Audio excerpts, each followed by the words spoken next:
America के president Donald Trump ने अब कौन सा स्टेप उठा लिया है जो इंडियन एयरफोर्स यानी कि भारतीय वायुसेना और भारत के पायलट्स के लिए बहुत ही बड़ी चिंता का विषय बन गया है। भारत के 5th जनरेशन के स्टेल्थ फाइटर जेट एमका प्रोग्राम में क्या अपडेट आई है, नेपाल की गवर्नमेंट के ऑब्जेक्शन के ऊपर भारत ने क्या बोला है और बांग्लादेश का कौन सा स्टेटस भारत सरकार ने अचानक से चेंज कर दिया है। इसके अलावा भी काफी सारी इंपॉर्टेंट अपडेट्स आ रही हैं जो आपको मेन स्ट्रीम के न्यूज चैनल्स के ऊपर भी एक साथ देखने को नहीं मिलेंगी, इसलिए वीडियो को एंड तक देखिएगा। सबसे पहले बात करते हैं भारत, पाकिस्तान एंड अमेरिका के बारे में। रेफरेंस के लिए आपकी स्क्रीन के ऊपर आर्टिकल का स्क्रीनशॉट है। न्यूज आ रही है कि यूएस गवर्नमेंट ने यूएस फॉरेन मिलिट्री सेल्स के अंडर कुछ देशों की एक लिस्ट जारी की है जिनके F-16 फाइटर जेट के रडार सिस्टम्स को अगले 10 साल यानी कि साल 2036 तक टेक्निकल सपोर्ट दी जानी है। ये सारे वो देश हैं जिन्होंने अमेरिका से F-16 फाइटर जेट परचेज किए हैं और खास बात यह है कि अमेरिका ने जिन देशों की लिस्ट जारी की है उसमें पाकिस्तान का भी नाम शामिल है। यूएस गवर्नमेंट ने नॉर्थबैंड ग्रुप को एक $488 मिलियन का कॉन्ट्रैक्ट अवार्ड किया है जिसमें कहा गया है कि नॉर्थबैंड ग्रुप इन सभी देशों के F-16 फाइटर जेट के रडार सिस्टम्स को टेक्निकल सपोर्ट देने के साथ साथ लॉन्ग टर्म इंजीनियरिंग सपोर्ट भी प्रोवाइड करेगा। अमेरिका ने यह कॉन्ट्रैक्ट इसकी अनाउंसमेंट करते हुए कहा है कि वो अपने अलाइड पार्टनर देशों की एयरफोर्स फ्लीट्स की ऑपरेशनल रेडीनेस मेंटेन करने के लिए कमिटेड है। पाकिस्तान के F-16 फाइटर जेट के रडार्स को अपग्रेड करने का मतलब है कि पाकिस्तानी F-16 फाइटर जेट्स को इंडियन एयरफोर्स के फाइटर जेट के साथ डॉग फाइट में पहले से बेहतर डिटेक्शन रेंज मिलेगी। उनकी ट्रैकिंग एक्यूरेसी भी इम्प्रूव होगी। मतलब पाकिस्तान के F-16 इंडियन एयरक्राफ्ट और भारतीय जेट्स को ज्यादा दूरी से डिटेक्ट कर पहले लॉक करने में सक्षम होंगे। मल्टीपल टारगेट्स को एक साथ ट्रैक करने में इंप्रूवमेंट होगी और बियॉन्ड विजुअल रेंज मिसाइल्स यानी जो BVR मिसाइल्स होती हैं उनको ज्यादा इफेक्टिव तरीके से इस्तेमाल करने में मदद मिलेगी। ये रडार वाला कॉन्ट्रैक्ट पिछले साल के कॉन्ट्रैक्ट से अलग है। पिछले साल भी एक कॉन्ट्रैक्ट में अमेरिका ने पाकिस्तान की F-16 फाइटर जेट की फ्लीट को अपग्रेड करने के लिए $686 मिलियन का पैकेज दिया था जिसमें link 16 tactical data systems, cryptographic equipment, avionics enhancements, training और लॉजिस्टिकल सपोर्ट शामिल था। उस कॉन्ट्रैक्ट में engineering and radar support missing था जो कि आज नए कॉन्ट्रैक्ट में ऐड कर दिया गया है।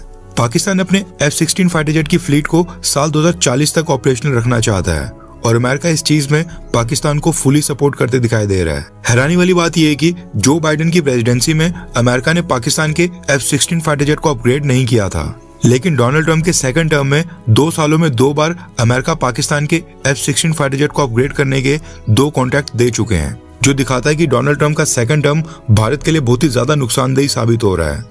डोनाल्ड ट्रंप जो पाकिस्तान की सेना के ऊपर लगातार फेवर कर रहे हैं, ये टैक्टिकल लेवल के ऊपर इंडियन एयरफोर्स के लिए साल 2040 तक परेशानी खड़ा करता रहेगा। आपको क्या लगता है कि जो डोनाल्ड ट्रंप का पाकिस्तान के करीब जाना है, क्या ये मोदी सरकार की फॉरेन पॉलिसी का फेलियर है? हाँ या फिर ना, नीचे कमेंट कर अपनी राय जरूर बताएं। नेक्स्ट अपडेट आ रही है भारत के 5वीं पीढ़ी के एमका स्टेल्थ फाइटर जेट प्रोग्राम के बारे में। रेफरेंस के लिए आपकी स्क्रीन के ऊपर आर्टिकल का स्क्रीनशॉट है। न्यूज आ रही है कि आंध्र प्रदेश की सरकार ने पुट्टापार्थी में DRDO को 600 एकड़ की एक लैंड की अलॉटमेंट कर दी है जहां पर एमका स्टेल्थ फाइटर जेट की मैन्युफैक्चरिंग फैसिलिटी बनाई जानी है। DRDO के अंदर एरोनॉटिकल डेवलपमेंट एजेंसी आती है जो बेंगलुरु में बेस्ड हेडक्वार्टर से एमका स्टेल्थ फाइटर जेट के प्रोटोटाइप्स के सिस्टम डिजाइन, टेस्टिंग और मॉड्यूल लेवल असेंबली का काम संभाल रही थी। लेकिन DRDO को एमका की मैन्युफैक्चरिंग फैसिलिटी सेटअप करने के लिए एक अलग से लोकेशन भी चाहिए थी, जिसके लिए कई सारी स्टेट गवर्नमेंट्स को कॉन्टैक्ट किया गया था। इनमें से आंध्र प्रदेश की लोकेशन DRDO को पसंद आ गई है और अब यहाँ पर एमका स्टेल्थ फाइटर जेट के लिए एक मैन्युफैक्चरिंग फैसिलिटी बनाई जानी है जिसमें एमका स्टेल्थ फाइटर जेट्स के प्रोटोटाइप्स की टेस्टिंग से लेकर फाइनल असेंबली का काम यहीं पर होगा। DRDO ने 3 प्राइवेट डिफेंस कंपनीज को एमका स्टेल्थ फाइटर जेट प्रोग्राम के लिए शॉर्टलिस्ट भी किया है, Tata advance systems, Larsen and Toubro और भारत फोर्ज। और ये जो आंध्र प्रदेश के अंदर प्रोडक्शन फैसिलिटी सेटअप की जाएगी, ये DRDO इन्हीं तीनों कंपनीज के साथ मिलकर कोलैबोरेशन में करेगा। एक्सपर्ट्स का कहना है कि बेंगलुरु की एयरस्पेस में काफी ज्यादा कंजेशन होता है और वहां पर एयर ट्रैफिक काफी ज्यादा है, इसलिए बेंगलुरु का ऑप्शन सुइटेबल नहीं था क्योंकि एमका स्टेल्थ फाइटर जेट को एक डेडिकेटेड फ्लाइट टेस्टिंग रेंज चाहिए होगी जहां पर आसमान में एयर ट्रैफिक कम हो, इसलिए DRDO ने आंध्र प्रदेश को चुना है जो कर्नाटका से काफी पास भी है। DRDO अब पुट्टापुर्थी में एक डेडिकेटेड फ्लाइट टेस्टिंग रेंज भी बनाएगा जहां पर सिर्फ एमका स्टेल्थ फाइटर जेट की टेस्टिंग होगी और बार बार एयर ट्रैफिक कंट्रोल से क्लियरेंस भी नहीं लेनी पड़ेगी। कर्नाटका की government एमका stealth fighter jet programme को कर्नाटका से बाहर लेने का विरोध कर रही थी, जबकि आंध्र प्रदेश की गवर्नमेंट और चंद्रबाबू नायडू ने डिफेंस मिनिस्टर राजनाथ सिंह जी से रिक्वेस्ट करके कहा था कि AMCA स्टेल्थ फाइटर जेट की जो प्रोडक्शन फैसिलिटी सेटअप करने जा रहे हैं वो आंध्र प्रदेश को दी जाए, और at the end Andhra Pradesh सरकार की जीत हो गई है। लेकिन गुड न्यूज ये है कि फाइनली AMCA प्रोग्राम के ऊपर हमें जमीन के ऊपर इम्प्लीमेंटेशन देखने को मिल रही है। नेक्स्ट अपडेट आ रही है भारत और नेपाल के बारे में। नेपाल की बालन शाह गवर्नमेंट ने भारत की सरकार को एक वार्निंग देते हुए एक प्रेस रिलीज जारी की है। रेफरेंस के लिए आपकी स्क्रीन के ऊपर आर्टिकल का स्क्रीनशॉट है। दरअसल 2 से 3 दिन पहले भारत और चाइना ने कैलाश मानसरोवर यात्रा 2026 की रजिस्ट्रेशन को ओपन किया था, जो जून से अगस्त महीने में होनी है। अब इसमें 2 रूट्स हैं।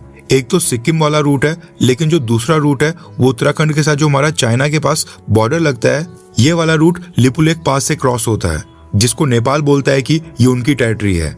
इसलिए नेपाल की सरकार ने भारत चाइना कैलाश मानसरोवर यात्रा को लेकर आपत्ति जताई है और एक प्रेस रिलीज जारी करके कहा है कि साल 1816 की सोगाली ट्रीटी के हिसाब से महाकाली नदी के ईस्ट वाले पार्ट्स यानी कि लिम्पियाधुरा, लिपुलेख और कालापानी, ये तीनों नेपाल का इंटीग्रल पार्ट है।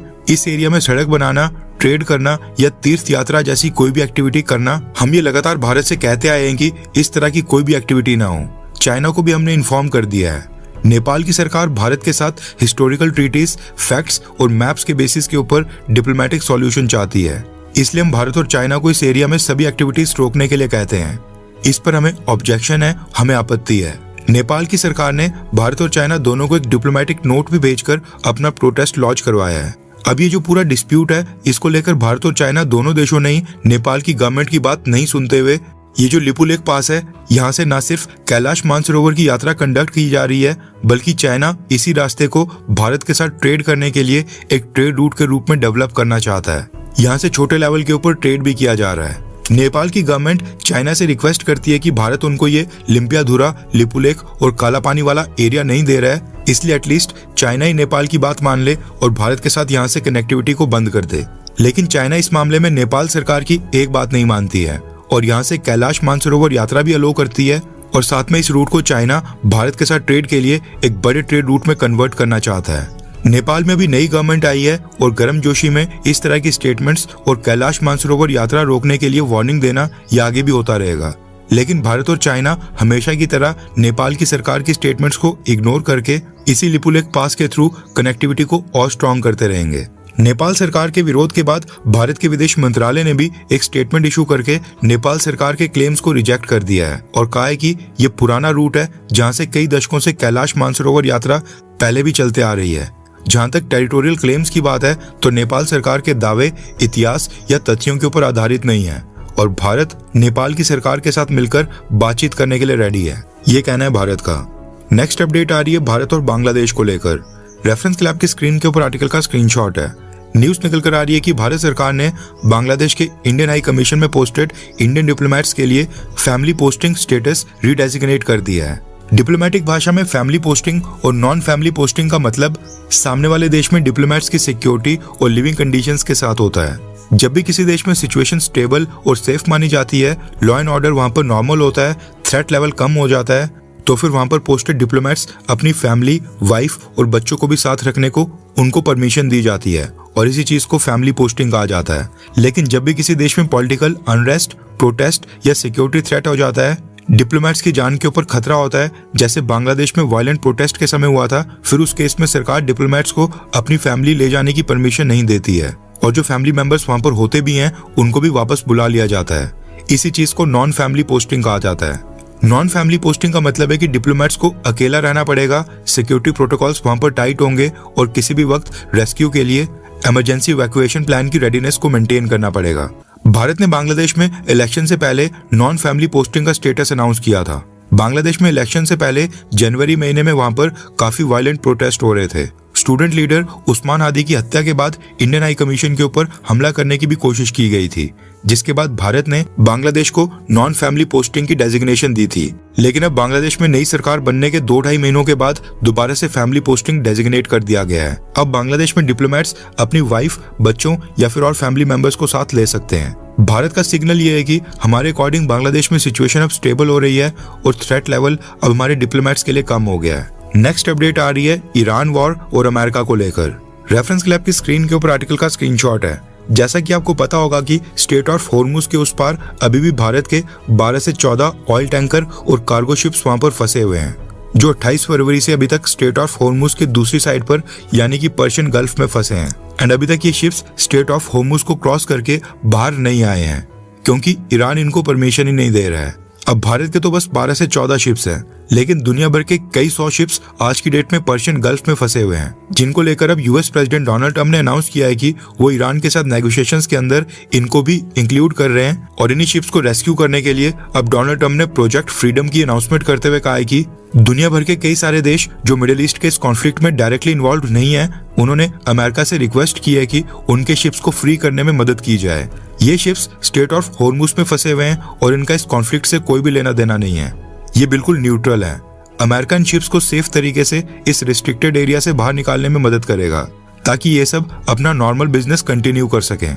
कई सारे शिप्स में खाना और जरूरी सामान भी नहीं है, उनकी कमी हो रही है, इसलिए ये काम अर्जेंट बेसिस पे करना होगा।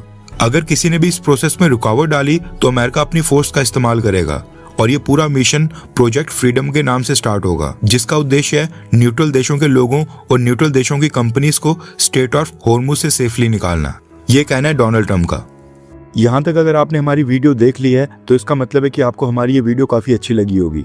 भारत की फॉरेन पॉलिसी, हमारी अर्थव्यवस्था और डिफेंस से संबंधित काफी सारी इंपॉर्टेंट न्यूज होती हैं जो बाकी चैनल्स कवर नहीं कर रहे हैं या फिर बाकी चैनल्स मिस कर देते हैं। हम वो सारी इंपॉर्टेंट न्यूज कवर करने की कोशिश करते हैं। प्रॉब्लम ये है कि अब हम चीज़ों को थोड़ा और प्रोफेशनल लेवल के ऊपर लेना चाहते हैं, टीम को बड़ा करके चैनल के ऊपर अपग्रेड्स करना चाहते हैं ताकि और भी बेटर और प्रोफेशनल वीडियोस आपके लिए हम लाते रहें। हम चाहते हैं कि बेटर रिसर्च करके ग्लोबल थिंक टैंक्स की रिपोर्ट्स, इंटरनेशनल पॉलिसी पेपर्स और ग्लोबल लेवल के ऊपर भारत के लिए कौन सी चुनौतियां आ रही हैं उसको डिटेल में स्टडी करके आप तक और बेटर तरीके से पहुंचाया जाए। इसके लिए हमें रिसर्च, एडिटिंग और कंटेंट क्वालिटी को इम्प्रूव करना होगा और उसके लिए टीम भी एक्सपैंड करनी होगी।